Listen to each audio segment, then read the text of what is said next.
Hey guys, it's Drac. Workshop's a mess, but today we're going to be doing the ultimate mod guide for the Nerf Splitfire. So without any further ado, we're going to flip it over.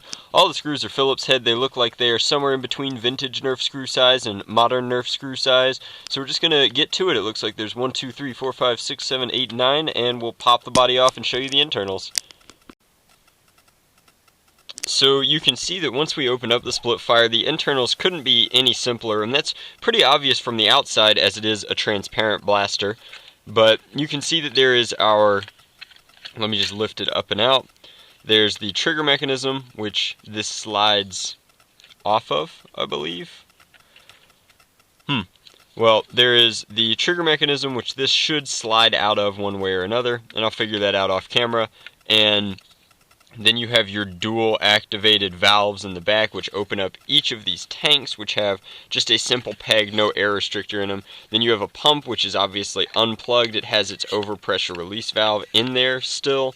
So I think that the only mods we're going to do for this are we're going to rebarrel it for micros, so that it will fire not only NIC style darts, but also modern elites. And then we'll come in and plug the pump so that we can get a little bit more power out of it. But this blaster is remarkably simple. This shouldn't be too terribly difficult, and I'll show you what we do as we do it.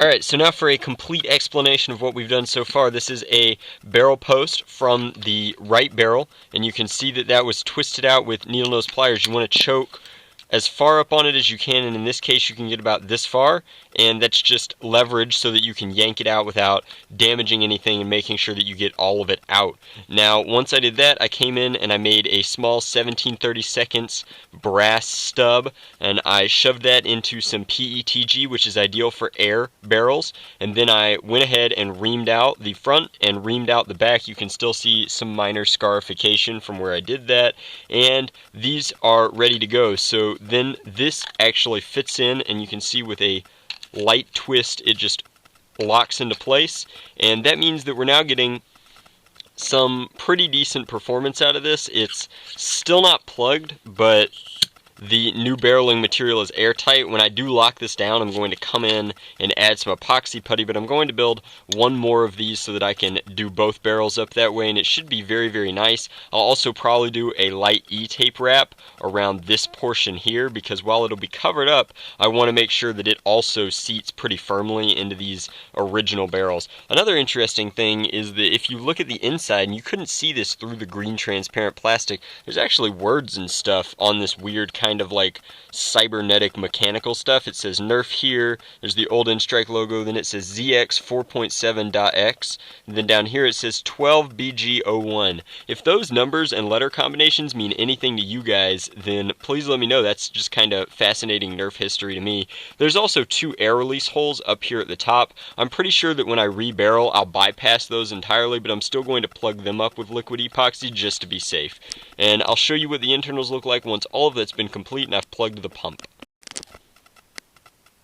This last segment is just to show that I came in with 2-part epoxy. This is regular Loctite heavy-duty epoxy, and I've locked the barrels in. They are almost exactly even. There's probably 1.5 millimeters difference between the two, and that doesn't really bother me.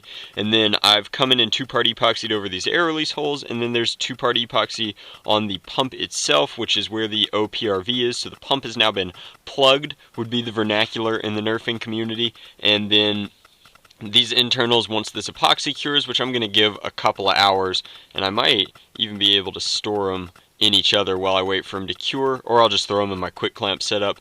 But once they're finished curing, I'm going to put it back together, sign the blaster, and show you what the results of our work were.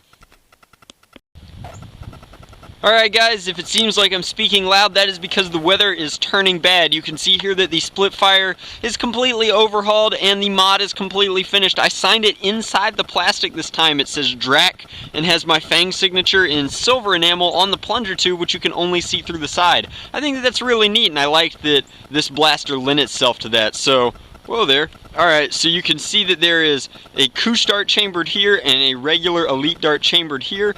The blaster's new performance is going to speak for itself, but just as a quick reminder, these are PETG barrels with stubs of brass so that once the darts have been ramrodded in, it's not like they're going to fall out of those brass stubs, and it also gives it a nice tight air pocket to build up pressure initially to get that really good pop out of the barrel. Now it'll take up to about 7 pumps, whereas the OPRV used to kick in at about 3. There we go, and this performance is insane for something with such small air tanks. It's just really performing very well.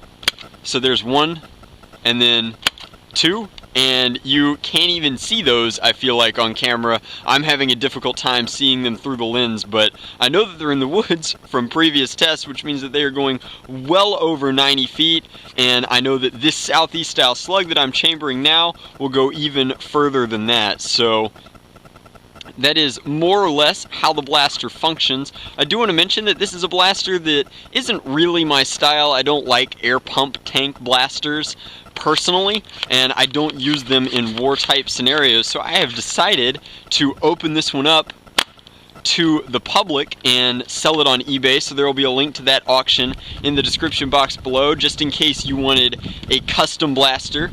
That would be a really good way to purchase this one or get a commission, so to speak. This one isn't unique, it wasn't made to order, but I like selling the blasters from mod guides when I don't plan on using them myself, because I'd rather the Nerf guns see use and get battle. So I will cut the video here because I'm rambling and it's freezing out here.